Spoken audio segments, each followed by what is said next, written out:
Lieber Stier, herzlich willkommen zu deinem April-Taroskop. Heißen wir hiermit den April willkommen.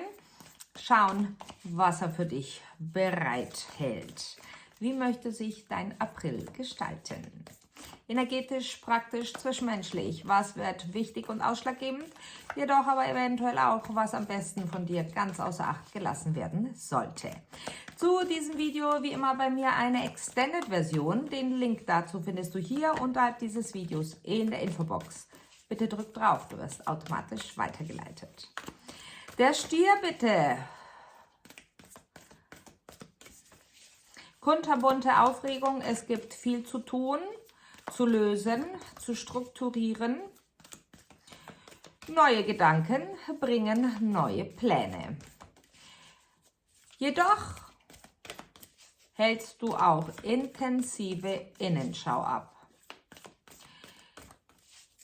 Du suchst, doch du findest nicht. Du grübelst. Worum geht es, lieber Stier? Die Antworten werden kommen, sofern du den Spiegel erkennst. Wer ist der Spiegel? Was wird dir gespiegelt?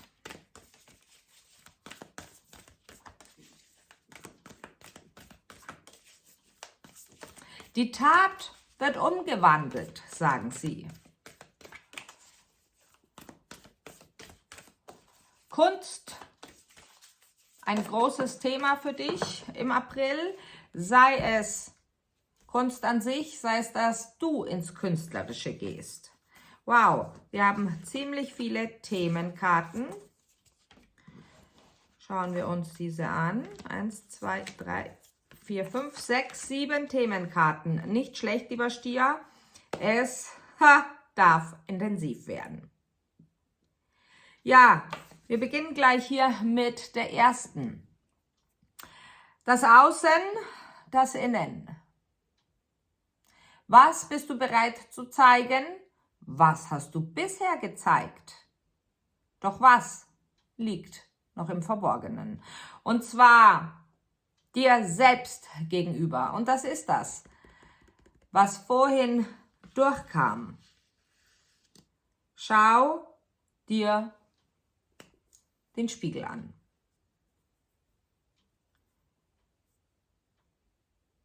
Ich glaube, eine ungeahnte Welt in dir, eine ungeahnte Seite möchte nun von dir gesehen werden, sozusagen ans Tageslicht kommen.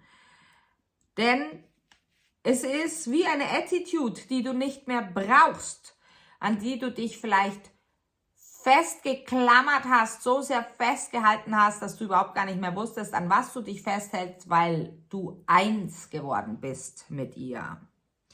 Doch nun geht es darum, die Vergangenheit nicht mehr zu deinem Heute zu machen, die Vergangenheit nicht mehr zu deinem Morgen schon zu machen. Es geht darum, outside the box zu denken und zu gehen.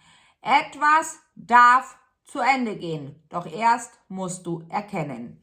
Ich glaube, es ist ein Ende, ein Instant-Ende mit einem bewussten Gedanken darf es sich schon verabschieden. Und es ist eine Schattenseite von dir, die immer wieder wirklich im Atemgleichklang durchkam, bei dir war. Ich denke, du wirst dich in Höhen schwingen, ungeahnte Höhen schwingen, wo es sehr, sehr leicht werden wird für dich, sofern du bereit bist, über deinen Schatten zu springen. Doch der Schatten möchte dir ja das Lichte aufweisen, möchte dich auf das Lichte aufmerksam machen. Sehe es positiv, sei dankbar. Und aus dieser Warte heraus, aus dieser Position heraus, kannst du vollkommen anders gestalten. Einige von euch interessieren sich oder setzen sich auseinander, sei es privat oder beruflich, whatever, mit Kunst, wie gesagt, auseinander, sei es die Bildhauerei, sei es die Töpferei, sei es aber auch, was kann ich in meinen Gedanken schon formen, auf dass es materialisiert zur Form kommt. Sehr interessant. Du findest im April außerdem einen Menschen oder der Mensch findet dich und zwar ziemlich schnell Anfang April um den 5., 6. April herum, welcher dich unterstützen möchte, welcher dir vielleicht in die Augen sieht und du denkst dir, wow, hey, wer ist das? Ich habe das Gefühl, diesen Menschen kenne ich schon. Gut möglich, dass ein altes Leben oder mehrere Leben euch verbinden, doch sehe diesen Menschen als Guide an für dich, als Mentor. Du kannst von diesem sehr viel lernen, vor allem durch Beobachtung dessen. Schauen wir uns die Hauptthemenkarte an. Das Hauptthema, die kam aber ganz vehement und entschlossen raus, welches dich im April begleitet. Ja, Ende und Neuanfang. Lieber Stier, ich glaube, der April ist bahnbrechend. Der April ist umwälzend, umsortierend, umstrukturierend, vor allem in dir drin. Es ist so, es wird so ein Effekt bei dir sein, dass du irgendwann den Gedanken hast, ja, jetzt bin ich kein Mädchen, Schrägstrich Junge mehr, sondern ich bin eine erwachsene Frau, Schrägstrich erwachsener Mann. Es ist eine Feststellung, weil du, wie gesagt, etwas in dir Fundamentales erkannt hast. Bravo! Sehr gut. Wir machen weiter. Welches Deck nehme ich? Das hier. Wir machen weiter, gehen in die Details mit dem Tarot.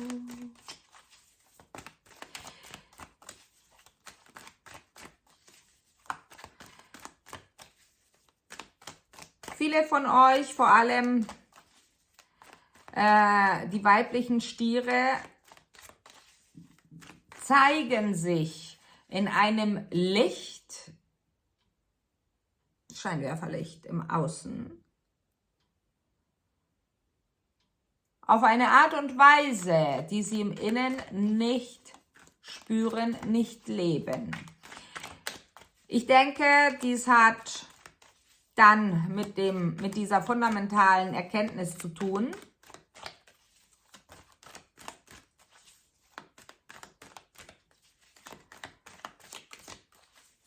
Es hat etwas damit zu tun, wie du im Zwischenmenschlichen mit deinen Mitmenschen umgehst, wenn es um etwas ganz Bestimmtes geht.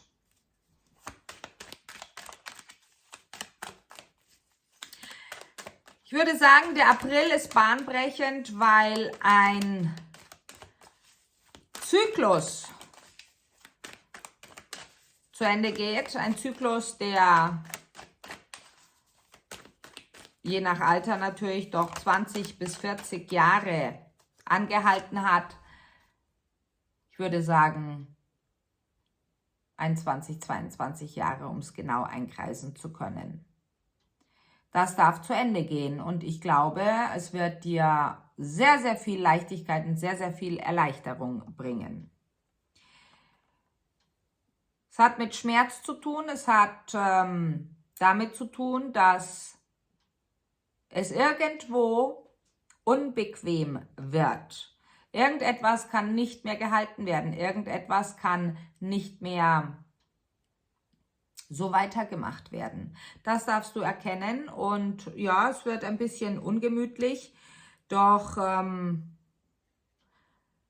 Ich denke, es hat mit deiner Präsenz zu tun, mit deiner Anerkennung, mit deiner Wichtigkeit zu tun.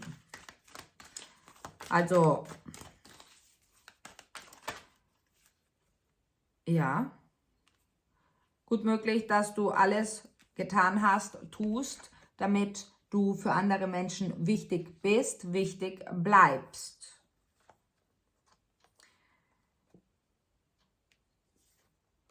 Einige haben das in einer langjährigen, mindestens 11-jährigen Partnerschaft erfahren bzw. ausgelebt, diese nun erneut aktuell dieses Thema hochbringt, dir wirklich präsentiert wird. Gut möglich, dass es mit einer Waage war oder einem anderen Luftzeichen, eventuell einem Zwilling. Du möchtest Gerechtigkeit für dich, du möchtest für dich selbst einstehen.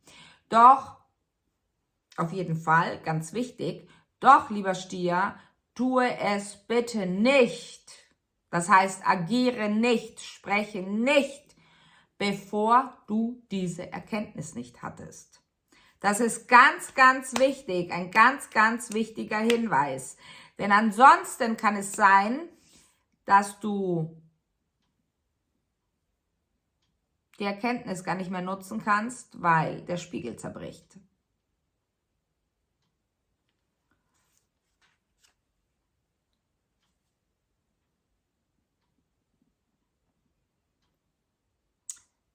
Manche haben es mit juristischen Behörden zu tun, beziehungsweise kommen mit ihnen in Kontakt.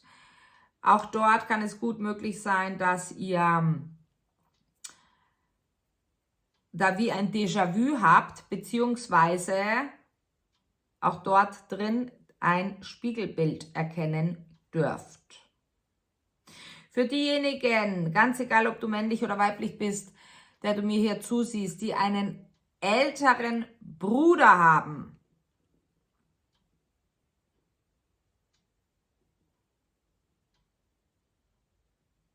schaut dorthin als Spiegel, wie war das Verhältnis, wie war die Beziehung, habt ihr zu diesem älteren Bruder aufgesehen? War er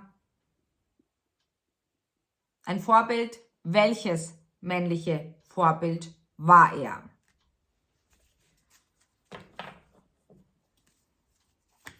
Jemand kehrt ebenso zurück zum Ursprung, beziehungsweise dorthin, wo ihr einst gelebt habt, aufgewachsen seid.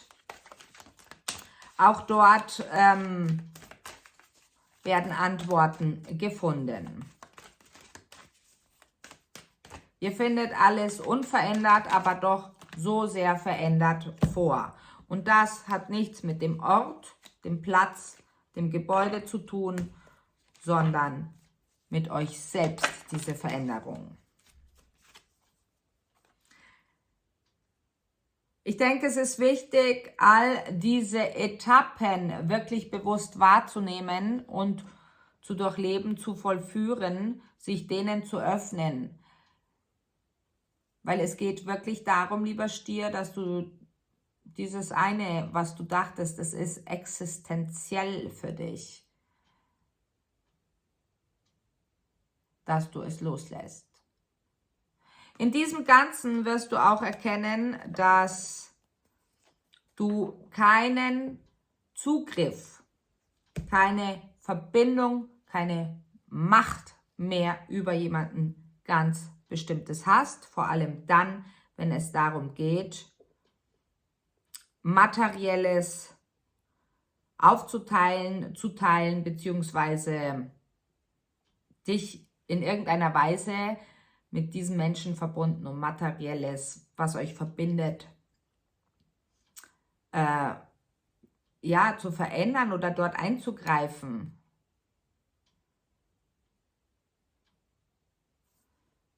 Es geht dann glamourös und gloriös weiter auf deinem Weg, lieber Stier, wenn du bereit bist, outside the box zu treten. Wir machen weiter im Extended. Diese Waage hier, ich habe das Gefühl, sie hat echt was zu sagen. Schauen wir es uns an. Bis gleich im Extended. Wir freuen uns auf dich. Ciao.